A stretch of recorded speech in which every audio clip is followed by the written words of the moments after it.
So tonight's meeting, our task is to provide the board with a update and look at your priorities. You directed Cabinet to walk you through a process that would allow the board to give direction to us regarding your budget priorities. And so tonight, Janie and Janet have prepared a process that will orient you to current board priorities, Cabinet recommendations, and then any additional priorities that may emerge tonight. And then you'll have an opportunity after the board has had some discussion, the public comments or discussion, go through a weighted polling activity to provide direction to Cabinet. What you'll notice during the process is that there are competing demands. We have about $34.4 million in new money, which is a great thing. Yet if we do everything that we've heard to date so far in terms of priorities, we would be spending $52.7 million, which we know we can't. We can do anything we want. We can't do everything. And so our plan is to walk you through this process so that Cabinet will have the board's direction, and then we'll take your direction starting tomorrow to go into a community budget advisory coalition that's combined with our extended Cabinet meeting to get further input in discussing priorities, and from that begin to bring back to you through a process a balanced budget. We also recognize that some of these topics are time sensitive. You know, kicking off the new year, you want some things to start immediately, some things can be delayed, and so we will look to you for that direction in terms of that piece. And then again in August, September, we'll bring you a balanced budget. Some of the items you'll notice on the list, you'll be oriented to them a little later, that may need to be kicked off sooner than later, are CAPS waiting lists, maybe additional Chromebooks, 9th grade, smaller learning communities, or other class size reduction opportunities, major considerations of site allocations, pushing some greater dollars out to the sites for their ability to implement their community engagement plan, local control accountability plan for pathways, et cetera. So we'll orient you to this process and talk about the good news of more new money. So with that, I'll turn it over to Ms. Christakos. Good afternoon. We're pleased to present you with the 2015-16 budget and priorities update. Some of the topics that we'll discuss this evening is we'll review the final state budget. We're going to look at some future required budget obligations and challenges as we move forward. And then we're going to review a few slides that were presented in June when we adopted our budget. And that's the summary of all the board priorities and the LCAP that was approved by the board and included in the 15-16 budget. We're going to look at the summary of the new funding that we knew when we adopted our budget. We'll look at our unrestricted general fund multi-year projections at budget adoption. And then we're going to do a reconciliation and adjust to the new funding based on the final state budget. And then we'll do a budget priorities for your consideration. As part of the state budget, as you'll recall last January, the gap for 15-16 was going to be funded about 32-33%. In May, it went up to 53.08%. In the final budget, 51.52% of the remaining gap. The decrease in discretionary one-time funding went from 601 per ADA to 530 per ADA. Our adult education, we weren't sure if we were going to receive all of the funds that we had before, and we are receiving the $6.3 million.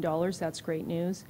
In addition, as part of this final state budget, there's a one-time teacher effectiveness block grant, and it's approximately $1,450 per, it's actually certificated staff member.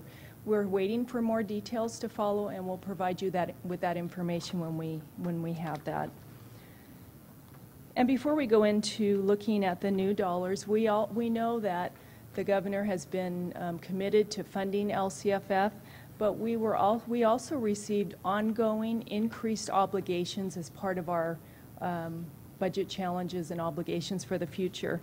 And for our district, the PERS and STIRS increase from 16-17 to 2021, based on what we know today, is $30.4 million. Now, the state didn't give school districts additional funds to offset this cost. It's part of our ongoing costs and comes out of our LCFF. We know the LCFF funding is volatile. It could change based on the economy, our unduplicated count, changes in ADA and enrollment. And then we know healthcare and the Affordable Care Act has a significant impact on school districts as well. We have post-employment benefits in the future, and you know we are going through a very severe drought, and the effects of that drought we don't know at this time if there'll be a financial impact to our district. What are your recommendations about these items? What are your recommendations about these items, and how would you suggest that we capture that, I guess, risk So as we in our look, budget process in the future? so we need to ensure that we set money aside to cover those costs, because as the funding is accelerated in the early years and we get out to those later years, COLA would not be enough to cover PERS, STIRS, step and column, and all Okay, so of those. question, should we be allocating a certain portion of this year's or this upcoming year's funds in the exercise that we're doing here towards these items? I think it's something we'll look at next year, that we should look at next Okay, so not this year, it's right. not going to affect this exercise? No, I think we Okay. look at 16, Thank you. 17. It's a great question. But I just want to add, and I think we're doing that to some extent, some of that could be accounted for by making sure we spend some of the money for one-time items. That way it'll be available. If you have ongoing money, but you spend it for one-time items now, that way when you do need the money, it's available. That's correct. Excellent. That's correct.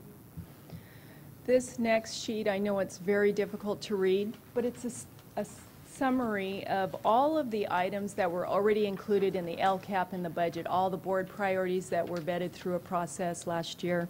So when we look at new priorities, we don't want to forget that we've already approved and included all of these priorities.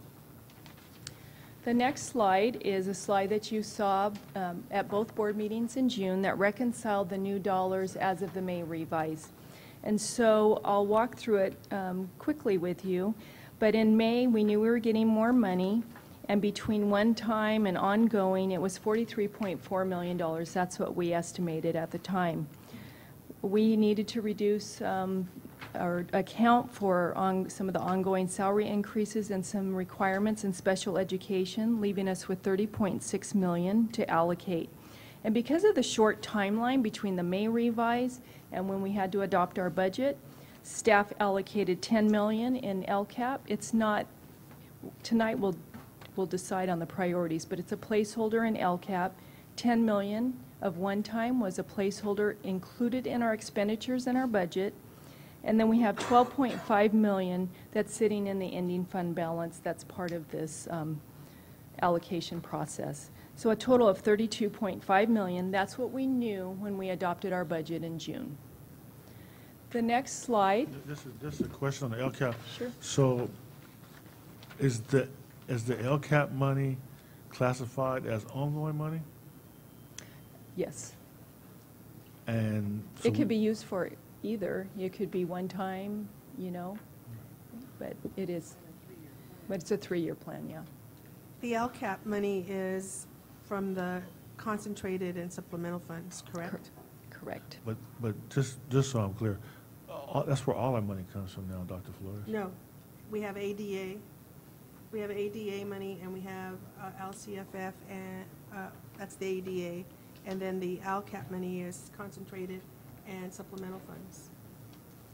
I think we should have a clarification on where the funding comes from now, whether it's Prop 98, local control funding, what is it now? So this supplemental and concentration is part of Prop 98. Exactly. And it is we receive a base grant amount depending on the grade span, and we receive additional dollars on top of that for our students that are that qualify as unduplicated, so English learner, foster youth, and low income.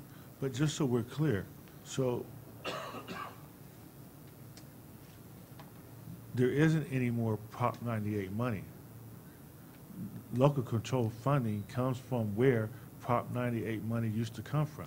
It's still Prop 98. Exactly. It's just called LCFF. Which is my point. Yes. Yeah. And so all of our money, especially in our district, is local control funding. It's, yes. And because you can't be counted twice, most of our money comes because most of our kids qualify for free and reduced lunch. So that's the bulk of our funding, and I think we should be clear on that only because people start thinking that there's money set aside for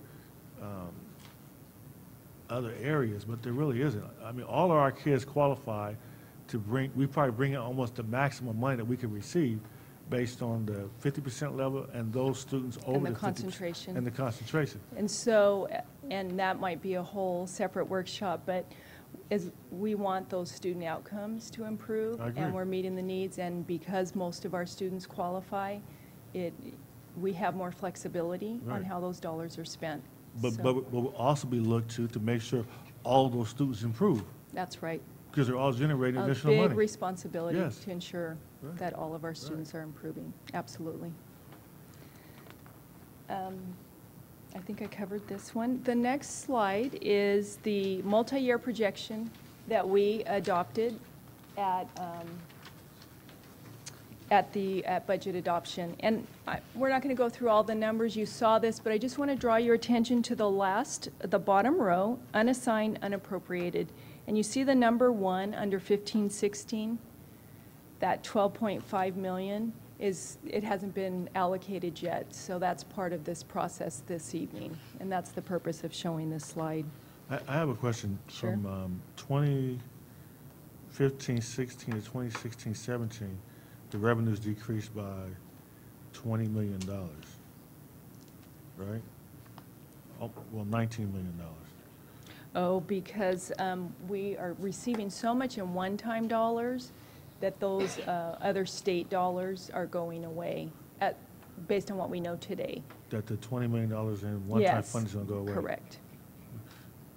So the one-time money wasn't part of Prop 98 or the local control funding? It was outside of that? It's outside of LCFF, it's other state. It is part of Prop 98, but what the governor's been very strategic about isn't if he thinks that it might not be ongoing, capital gains and other things, he's allocating it. As one I'm just time. going to give it to you one time until we're sure that it's ongoing. And so he's been very conservative in that manner. And it's based on capital gains? Well, that's a big portion of it. You know, Prop 30 has, Prop 39, Prop 30, has accounted for 7 to 8 billion of the increase in dollars that we're receiving as a state. So certainly the increased sales tax and income tax have a lot to do with this as well. And he knows that some of that will be falling off, right? We have a first fall off in another year and a half, and then 2 years after So that. going back to Mr. Tillman's question, so we're estimating lower one-time monies. We're projecting that. In 16, 17. We're projecting it. So, but we may get more, depending on whether We we. could, yeah, but- absolutely. But we're just being conservative. Okay. Because they've, This is our adopted budget. I know, but we're being conservative, yeah. Yeah. We did it already, yeah. Just clarifying, Mr. Gallo. so the next slide is, and I know that there's so many numbers, so I apologize but the next slide is that reconciliation. So the top section is what we just walked through, the 10 million in the LCAP, the 10 million. So we walked through all of that where we had 32.5 million. The bottom section actually allocates the money as a result of the final budget. So after we adopted our budget here at the local level, the governor increased the gap for 14-15. So we're going to have 1.8 million more when we close the books. Of course, you saw the gap go a little lower in 15-16, so that will be reduced by 1.2 million. We're receiving the adult education money. The one-time discretionary went down 3.4, but we know the one-time teacher effectiveness block grant will at least compensate for that, if not more. And then, so the total adjustments based on the final state budget is an additional 1.9 million. So we have 34.4 that we want to prioritize. And so that brings us to the, and it's a great problem, isn't it? 2015-16, you see the yellow chart are for one-time budget priorities. Some items were included in the budget. So for example, Advanced Manufacturing Lab, $325,000 was included in the budget. There's a request for $70,000 more, and we can go down the line. Global STEM program, National Core Summer, Chromebooks year 2 of 2-year lease, expand the Chromebooks another 5,000 or increase Wi-Fi connectivity, the CAPS waiting list, textbooks, 9.4 million was budgeted and we need an additional 4.6 million. Continued Common Core professional development and implementation, and 2 days all-staff training. And this comes to $17.9 million. So these are one-time priorities that have been identified. The next slide includes Janie, yes. Janie, just a question. Do Sure. we know if we've allocated all of the 5,000 computers, the Chromebooks that we've done to date? Or I have to ask you. how are we doing with that? It's additional. We are currently in the training. The last 2 weeks, the high schools have hosted, all 6 high schools have hosted a training whereby the parents come to the school and then they go through a 4-hour training and they leave with the Chromebook and their Wi-Fi access. Initially, when we did the screening, we had 4,500 parents indicate that yes, they wanted a Chromebook. At this point, we've distributed close to 1,500 devices, and so we'll at the close of this week we'll reevaluate and then we'll do another set of training once school starts. Do you think the training is prohibited? Do we have to reduce the amount of hours or offer different places or different times for parents to come? Those are all the kinds of things that we'll discuss in an after-action review.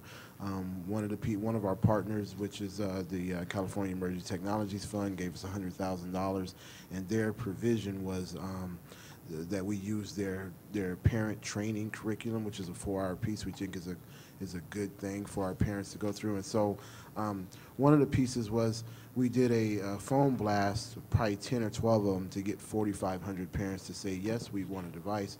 But then after, the problem we had was getting parents to RSVP for a training, because we tried to limit the classes to 30 to 35 participants with their kid, which would mean there'd be 60 people in the room. And we did them all concurrently, all six comprehensive high schools, 8-hour days, including on Saturdays as well. And so that has gone for the last 2 weeks. Next week we'll kind of do an assessment of how things went and then make adjustments for the start of school. Yeah, and I know we had the discussion, but I just want to say publicly, I think we have to have a process where we can accommodate kids who don't have a parent or Yes, guardian home we've done that can come to a class. Yes, we've done that. Foster youth, we've done that. Incarcerated youth. We also have provisions for some of our high-profile kids who are in danger with a gang type of thing, who need to be home and cannot kind of traverse the city freely. We've made provisions for that as well. And then as well as board recommendations, counselor recommendations, any of our staff who know of a child in need, we've made those provisions. Yeah, because I'm talking about just as basic as the parent just said, I'm not going to do it. Absolutely. But the kid wants the device. Absolutely. We ought to be able to give the training to the kid instead of the parent, just so we can give them the device. I'd hate for a kid in a bad situation to have to suffer consequences that compound the fact that he's in a bad situation, meaning that he can't get mom or dad to come to a class, and mom and dad has chaos at home already, so that just makes it that much worse. Well, So, and you're doing everything And you we can to agree. And so accommodate these when we kinds of- developed the program, we were thinking, hey, this would cover 90% of our kids, and then there's be those exceptions, and so we've made those provisions. So I have a question also for the proposed budget priorities. Going down to cabinet recommendations, I'd like to know if cabinet has negotiated with the teachers union regarding the types of professional development that will be ongoing and the 2 days.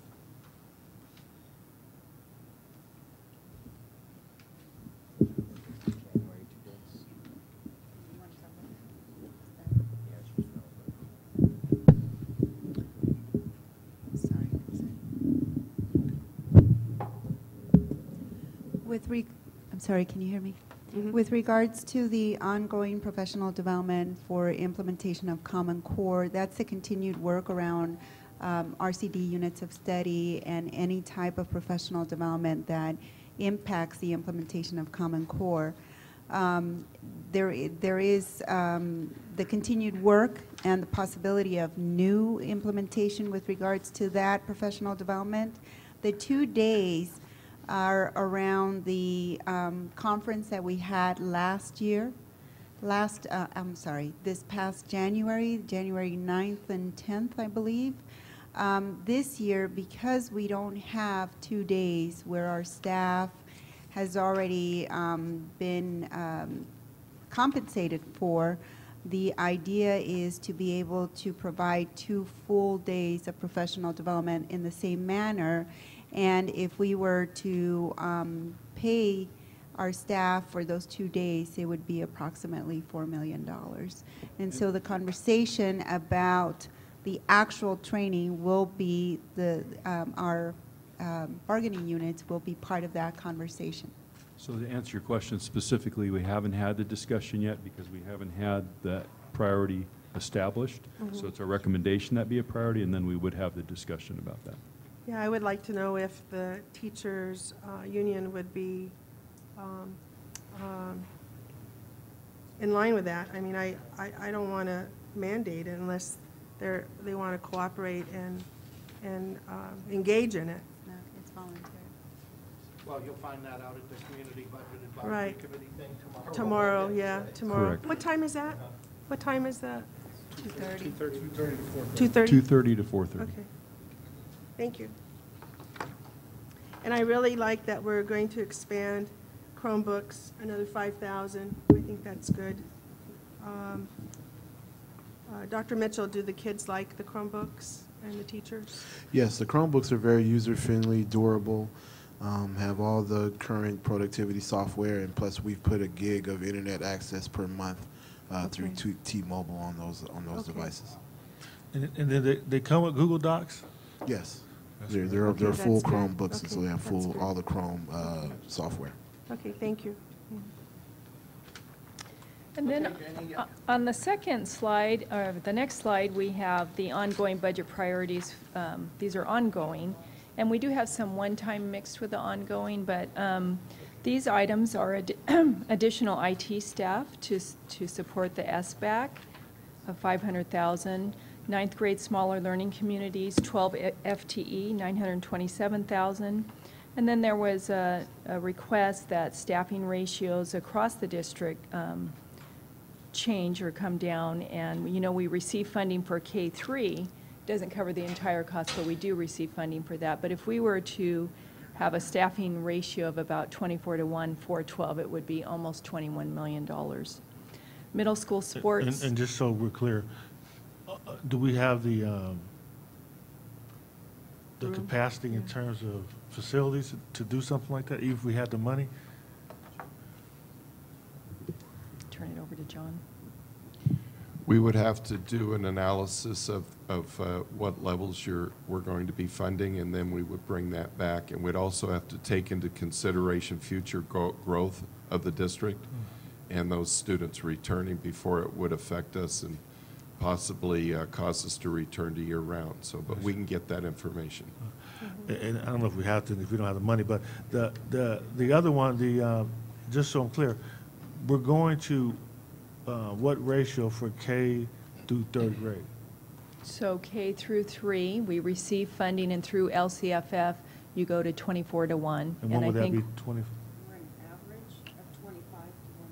It's school site by school site. Right now, our average is 25-1 because of the advance Okay. of the LCFF, so So we're we'll be at close. 24-1 pretty soon for K through third grade.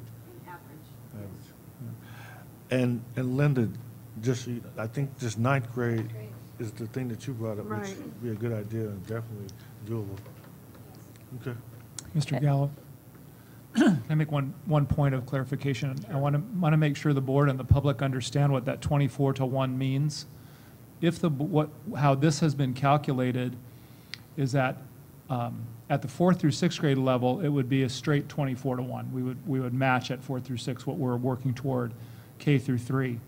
Secondary, at least the way it was calculated to this point, is a little bit different, and that's the staffing ratio we use to staff the schools. So this wouldn't necessarily mean that it could mean, depending upon what the board's direction is, but how it's been calculated to get to that $21 million figure is taking our current staffing ratio, which is 29-1 at the middle school and 30-1 at the high school, and reducing it to 24-1 at both levels. That doesn't necessarily mean that the band class, where the band teacher Gotcha. wants a lot of students, would be less than 24 kids. So we want to make sure we let the board know that this is the staffing ratio we use to provide teachers at the school, not necessarily that every single class would be below 24-1. And Dr. Volkemer, you're talking about averages, right? Because in some high school classrooms, there's 42-1 Correct. Yeah, or we're at- 40-1. Correct. At our basic content area, classes are 40-1. English, math, lab sciences are currently are 32-1. Basically, it's the number of stations. Electives are 32-1. PE can be 50-1. So we wanted to make sure and let the board know that we're reducing the staffing ratio, not necessarily every single classroom. That would be far more expensive. Well, I would highly recommend in the future, if we get money to my board colleagues, math and science are difficult. And to have 40 kids to 1 is not appropriate in terms of moving our kids to be more proficient in English and in their math. So I would like to consider that we go at least to 32 to 1 in math and English in the content areas because I mean, even that is really high in terms of our kids' needs and so forth. And we do want to get them so that they are very highly proficient in writing and so forth. And Harold, what did you think of for the ninth grade smaller learning communities? Was there a ratio, the staffing ratio? I believe it was projected? calculated at 2 per school. Is that correct? Two FTE per school. So they would get 2 additional, and this is the way we used to do it, actually, back when we had ninth grade class size So reduction. it was would the- give you a less than what we got now by, Correct. 60 kids, yeah. Correct. Whatever, the 30 kids times 2. What would 60 the times number of student classes. ratio be if we do that per teacher? It will depend because our schools are different sizes. So if we adopted a strict 2 FTE at each school, it would obviously have a greater impact, greater positive effect on a school that has 1,200 students versus, let's say at Pacific, or 1,400 students versus 2,800 at San G. So we may want to differentiate it and say we want to do it based on the size of the school or something like this. This is just a model for you to look at. And I'm assuming that when we were doing it, we saw a benefit? Mm-hmm. Okay. All right. Yeah, thank you. Okay, what else did you want to tell us on this Okay, chart, So, Jamie? middle school sports, a line for competitive comparable salaries, categorical funding realignment, and then side allocations for career pathways, and this is part of our community engagement plan. And you see the 10.9 million. We showed you what it would be at each grade span or school. High schools would receive more than middle schools, elementary, and just just the breakdown of that. Yeah, just to touch on two items. One, under competitive comparable salaries, there's no dollar shown, but it is a discussion we've been having for some time as we walk through this work together with all employees, helping our salaries to be at such a level that they're competitive, we can attract and retain staff, and if that is a priority of the board, then we would certainly bring to you at the August, September timeframe a balanced budget that would accommodate for that element. And then as Ms. Christakis just outlined, the idea of the allocation of $10.9 million, that would be to push the dollars to the sites to implement the works around our community engagement plan and local control accountability plan priorities. And Dale, what was the, say, a 1% competitive across-the-board salary cost? Yeah, I believe it's 3.7 million. Is that accurate? Yes. Yeah. That's 1%. And I think we all agree that all the money comes from one pot. So we got to consider when we get to a point where we're negotiating about salaries again, that we have money available to negotiate with, which means that we have to be cautious about how we could commit ongoing funds. Because if we commit all the ongoing funds now before we start negotiating again, there is no place to get the money from. That's correct. That's a good point. So when we get to the bottom of this, we see that we have 52,681,000 in estimated costs of all of these priorities. And we know they're all important, but we can't spend more than we're receiving. And so it's 18.3 million more than we're actually receiving. So what we thought we would do this evening is identify priorities, and we know they're all priorities or they wouldn't be here, but in the most important order. And before we get started, we wondered, is there anything that hasn't been captured? There's been a number of items that were already adopted and approved when you adopted the budget and the LCAP in June. We've outlined other areas this evening based on conversations that we've had, and just want to make sure that we've captured everything. So, are we good? Well, let me, I see you have under one-time budget priorities like the CAPS waiting list.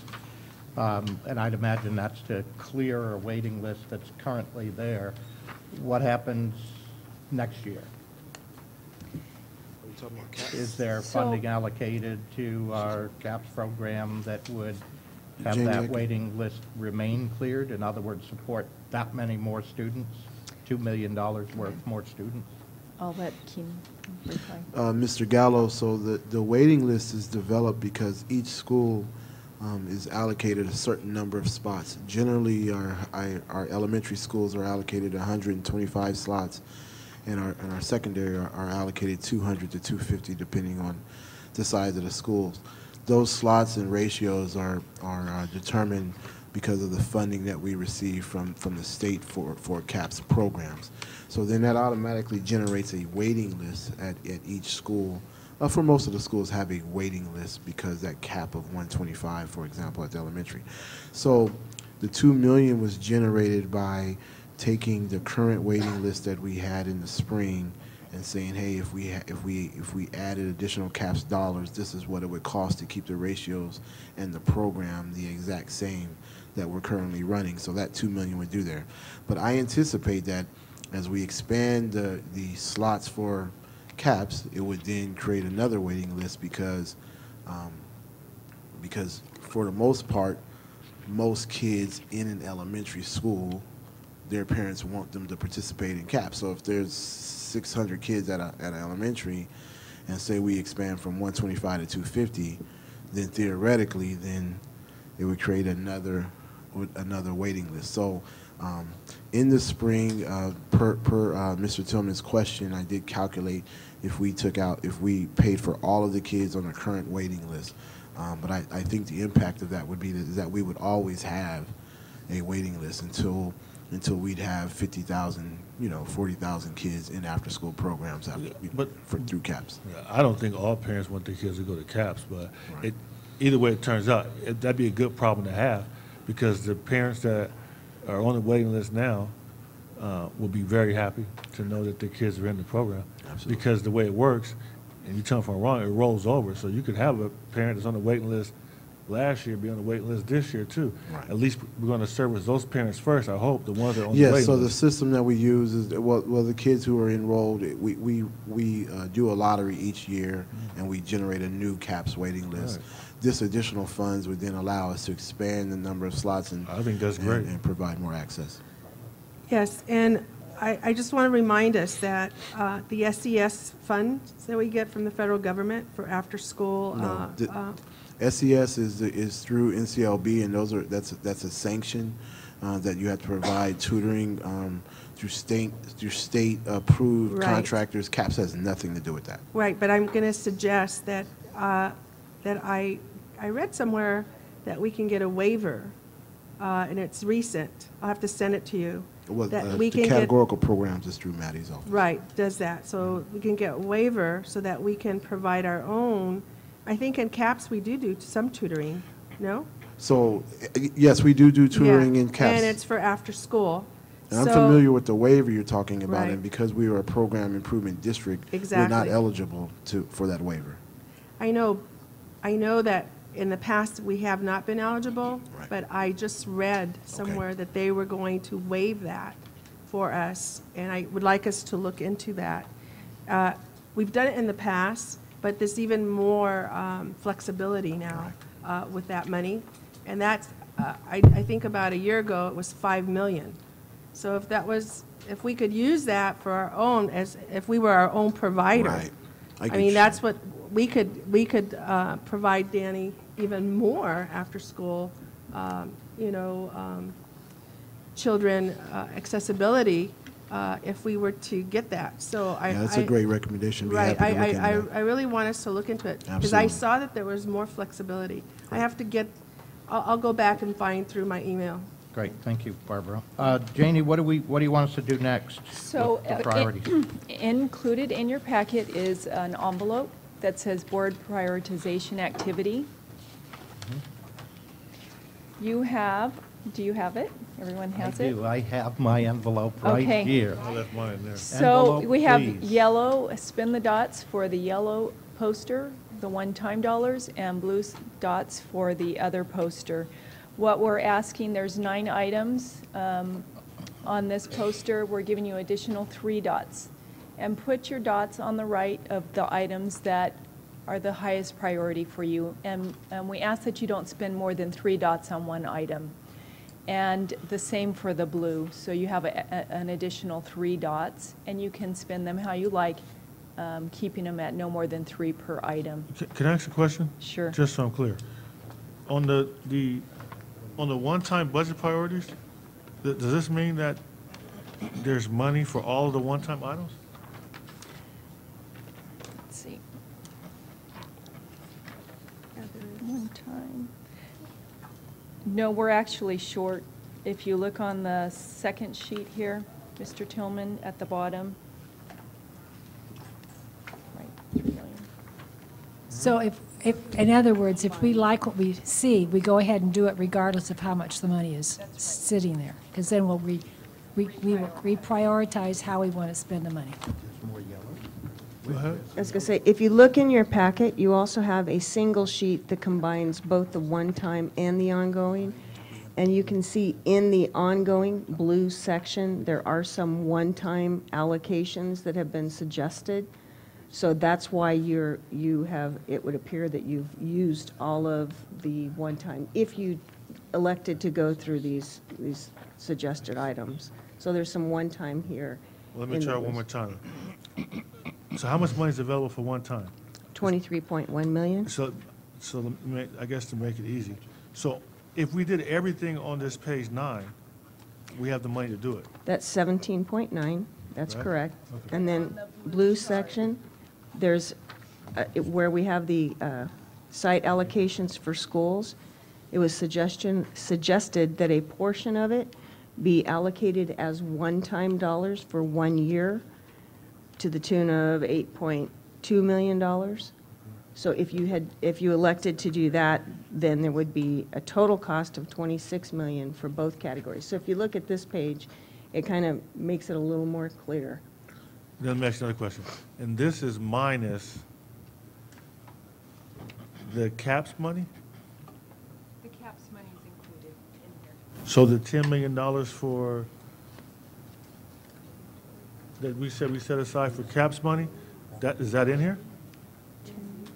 This is a 2 million additional requested for CAPS. I'm not sure where the 10, No. You mean LCAP? oh, LCAP. Yeah, LCAP. That's all in here. So I guess my question is, so the 10 million we said we set aside for LCAP, that's in here? Yes. And is it in the one-time or ongoing category?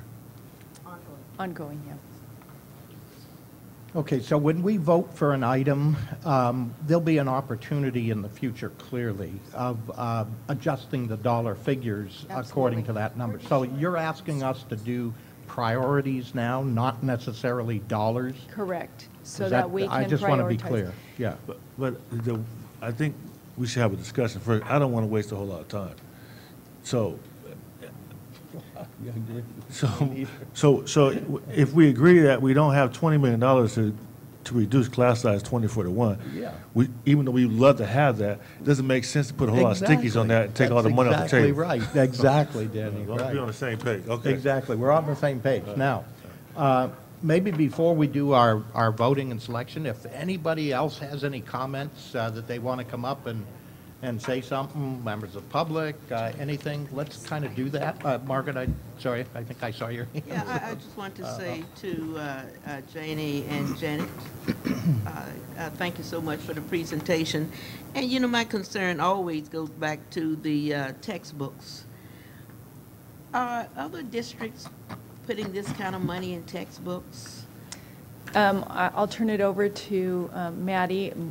My understanding is yes, because we've gone so long without a new adoption. And so the district I came from was also had a significant investment in textbooks. And would this be classroom sets, or the kids can take the Chromebook and the textbooks? Nothing linked to the Chromebook as far as textbooks are concerned? Like Janie stated, yes, other districts are also adopting because of the complete alignment to Common Core, the new standards. And in the past, the practice has been to purchase 2 textbooks for middle school and high school so that the students are not carrying home a backpack full of books. The new adoptions have some computer-based programs that can be uploaded into Chromebooks or any type of device that the students take home. But it is part of the current textbook adoption, so it's not a separate purchase. It comes with the adoption. So they can definitely take some of the information home on a computer device. And for middle school and high school, we purchased, for example, in the math adoption, we purchased 2 books, one to be left at home and one to be left at school. Okay. I mean, I don't have a problem with them. I just, you know, just don't want something else at home to collect dust. You know, if it's going to be used, that's fine. But And I Matt- didn't know what the teachers were doing as far as their curriculum with the textbooks. And Maddie, is it correct that this is the ELA adoption, which is the most costly adoption? It is the most costly. It is typically 2.5 times the cost of the math adoption. After this comes the social studies and the science adoptions, and those are much less. But this is the most expensive Okay. adoption. Thank you. And Dr. Hill, you know, I've heard that, you know, they have studies that say that if you don't use the devices properly, then the student's performance gets worse. I personally believe we've never been at a point where we even have a district that's giving kids a computer and the internet at their house for students that don't have it, because we've never gotten to a point where you could do that. This is the first time in history where technology is at a point where you can actually give a kid a computer and access to the internet. It's a first. So I don't know what type of studies they're doing, because no one's ever done it before. But whether they have access to the book or not, the thing I don't lose sight of is I've met with students who do not have a computer and do not have the internet at home, and I mean recently. And they'll tell stories about having to go to a friend's house, having to stay after school, not having access to, you know, it'd be like when I was a kid, not having access to the typewriter, or then you go borrow your friend's encyclopedia. But not only that, but even for their parents to be able to apply for a job, I think it's a tragedy that we tell somebody we have Aries, that you need to have the internet and a computer to access it, and we're not sure that they have it. So the kids that don't have it are even worse off. So to me, it's going to be a huge benefit to our students and their families just to get these devices. And I'm all for, you know, incorporating curriculum into the devices. But even if we didn't do any of that, there's a huge use for these devices by our students. And I hope that we make sure every household has a computer and access to the internet within our district. That's one of the big things that's lacking in terms of the digital divide between a district like ours that lower socioeconomics and other districts where they have a whole lot of money. They have 2, 3, and 4 computers in the house. And I think that we, doing this, we're closing the digital divide, but we have to do it more. I mean, in terms of of just 96% of our kids are low income and poverty. So, I mean, we're And we- just dropping a few buckets. And Okay, we do we've have got that a- line item there, Wi-Fi connectivity. And Mr. Tillman, you had brought up about if we just took out the one line item, but we do have a line item that doesn't have a cost associated, so that's why we wanted to get a sense of priorities as we, prepare to bring Right. you back a budget. Let's, Travis had a good point. Yeah. oh, yeah, sorry. A point that I had here was on the Chromebooks, year 2 of the second-year lease. To me, that's a necessity, isn't it? That's not an option. That shouldn't be an option. Yeah, if we didn't put a priority, for instance, if I we mean, didn't want to it- spend our, Right, that's spend true. our dots That's a on good that, point. I mean, to you me, got to that's a do it priority. anyway, right? Yes. So strategically, you got an yeah. extra dot, and you got to go spend it anyway Yeah, on that. okay, I just wanted to clear. That's You're not true. going to give back the Chromebooks halfway So explain through the dot. lease. So you have your yellow dots for the yellow posters, so half of you could be on one side and then on the other. You have 3 extra dots for each side. Just, we ask that you don't spend more than 3 on one item, because someone could put all of them on one item. And just prioritize, spend your dots on the most important priorities for you, so that as we develop that budget plan for you, we can, when we get to the point where we don't have enough money, we can prioritize. Great. So we can allow maybe a few minutes here for any urgent public comments to come on. Robert, come on up, and maybe you can persuade some of our fellow board members Okay, I'm ready to for that. vote in a particular way. Thank you, Mr. Gallo, and members of the board. I'm Robert Rodriguez from the San Bernardino Teachers Association, and I was just going through the list and listening to the conversation. In regards to the 2 days of all staff training listed on page 5, slide 9 for $4 million, we have in the past negotiated when we restored 5 additional days. We did meet with the district and have a separate MOU, and where we mutually agreed on what those additional days would be. Unfortunately, we were unaware that that was something that was going to be offered to the board, so we didn't necessarily have an opportunity to vet any of our people to see if that's something that would be an interest to our people. We have finished our negotiations for this year, the round of it, as well as the calendar, which we did get to consult on. So something like that could be something that we could impact bargain should the board wish to move in that direction. But I can't stress enough the importance of the staffing ratios, which you saw in the packet that we were able to pick up. There are several additional slides that kind of highlight the staffing ratios. I don't know if they're going to be referenced or not, but it does indicate the grade spans and what those staffing ratios are.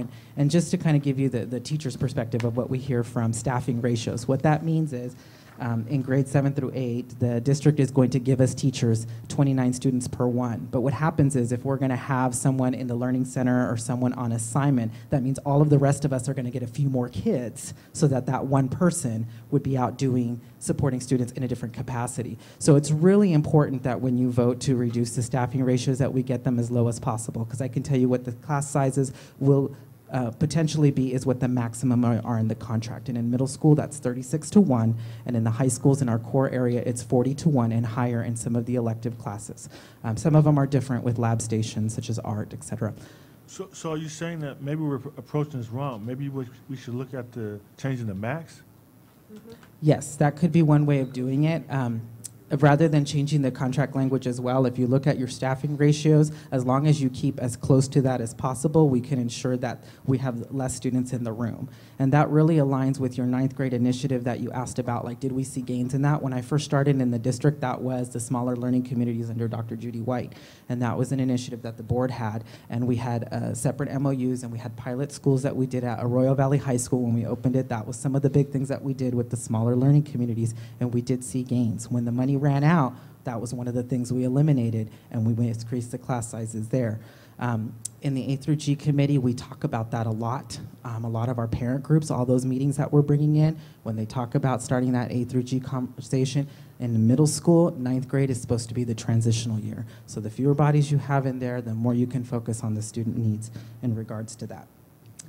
At our last budget workshop here that the board had, the comment was made that the association would be contacted and we would meet to talk about class sizes or, possible ratios that would be presented to the board. We've not had that meeting to this date. We've also not received any advertising on the extended cabinet meeting. I know that it's going to happen on the 15th. Those notices haven't gone out, so I'm a little concerned that maybe we won't get necessarily the amount of community people we need there to kind of voice those specific concerns. In addition to the CAPS and sports program, we did get a call from Pacuma, the teachers there, concerned that there may or may not be a sports program there. I worked at Rodriguez Prep when we opened it, and it was really important to have funding to do that as well. There was conversations at that time whether Rodriguez would be a part of the middle schools. Well, I think that, you know, we've hired a middle school principal for Pacuma. We should include the funding for that as well. Textbooks are essential. The books that we have now are 10, 11, and 12 years old. The language arts, we typically don't get 2 books for every kid. It's all the ancillary pieces that come to it. So when you're teaching early literacy, you've got separate readers, you've got different manuals that you're supposed to do. So that's why it's a little more expensive, but it is important. And the last part on the computers, I'm glad you don't have to spend any dots on them, but just to give you a reason why it's so important to have those. We actually did a library consultation over a year ago to keep our libraries open and fully staffed. Many of our students do their work on a cell phone. A cell phone is cheaper to buy than a laptop or an iPad. And so what they do is they download a Word app and they type their essays and they go to the library, they email it to themselves, and they print it in the libraries because we have paper and copiers and printers there before and after school. That same problem you also see in Valley College. We talked to some of the college professors, and that's the same issue that they have. Their students type their papers on their phones, and so you have these typewritten. So it does show a necessity to keep our libraries open, number one, which is what we did a year ago, but also to keep that purchase going because it's a tool that we can use to our kids. Some of the criticisms that you hear about providing that to the community has to do with the scandal in Los Angeles and iPads, et cetera. But when you buy a laptop, it is portable, but and they are an attractive tool, but they're not going to be stolen as often or possibly traded like the situations they had in LA. So we might be in a better position to utilize that. I will tell you that connectivity and Wi-Fi capacity is a huge problem in our district.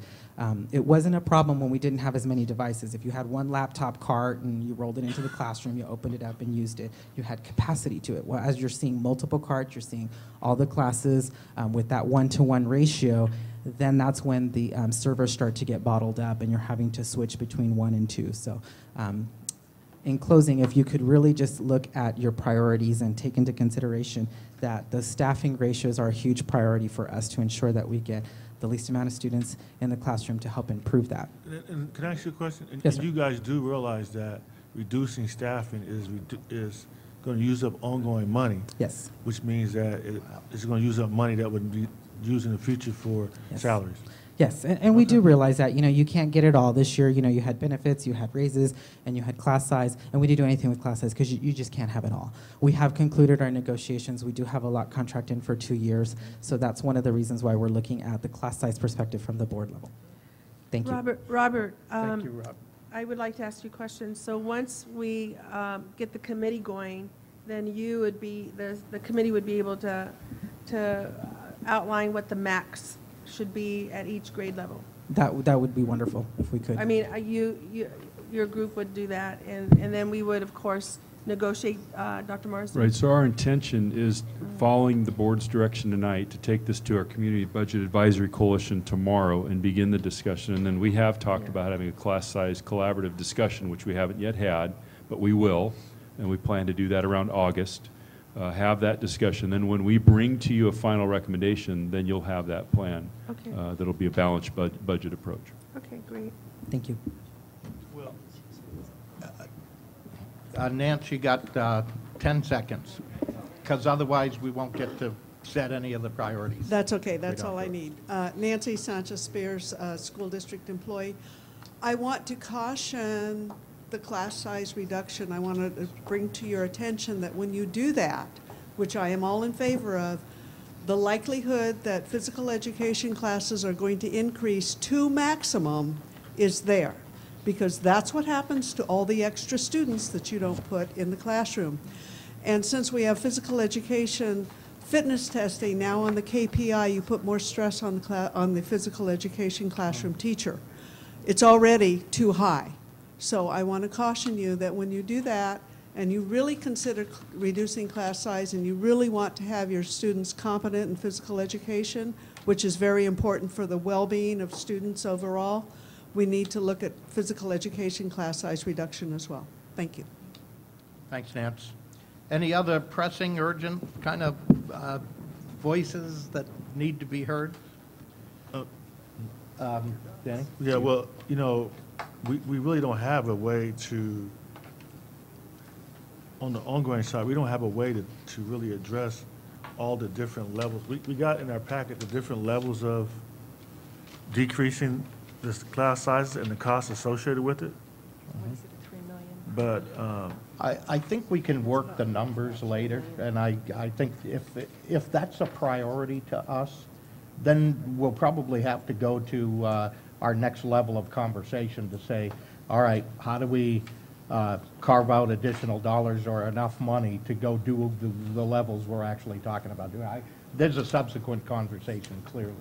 And I might suggest that on the ninth grade smaller communities piece is, if that's, we will modify this now to reflect class size reduction based on this class size reduction collaborative conversation. That could be your priority. So we can actually change the title of that priority now to reflect this discussion, and then when you put your priority dot, that's there. well, there's a dot there for the ninth grade one, right? Yeah, there's dots. Let's just see how the dots fall out. Okay. Let's put your dots, get your dots ready, hopefully Yeah. you've marked, and let's do it. Ready? I think we're leaving. Okay, great. We'll just do our dots, okay? And we should probably we'll close the workshop meeting. Folks will put on their dots, and you'll have a further discussion tomorrow on it. That's right. So, thanks, everybody.